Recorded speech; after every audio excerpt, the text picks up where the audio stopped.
Okay, now often in a discussion, when you make a valid point, when you make a point of, or stake out a position that is generally true, people will give you uncertainty deflections. And so two good examples of uncertainty deflections are it depends or yes and no. Some people say other things like it's situational, right? And those things aren't always deflections, but they usually are. And how do you determine that? How do you deal with those deflections? Well, first, step one, is what I said generally true or not? Because people who have legitimate concerns about nuance, they will admit that what you said is generally true, assuming it is, and then they'll be able to take the next steps. The first thing is what I said is generally true.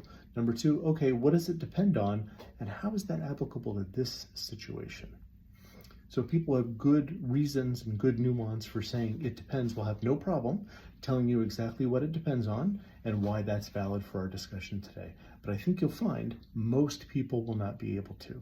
So when you hear an uncertainty deflection like it depends, or yes and no, or it's situational, ask those questions. Is what I said generally true or not? What does it depend on? And how is that applicable to our current situation? And that will tell you a lot about whether or not their objections come from a place of genuine nuance or someone's just being argumentative.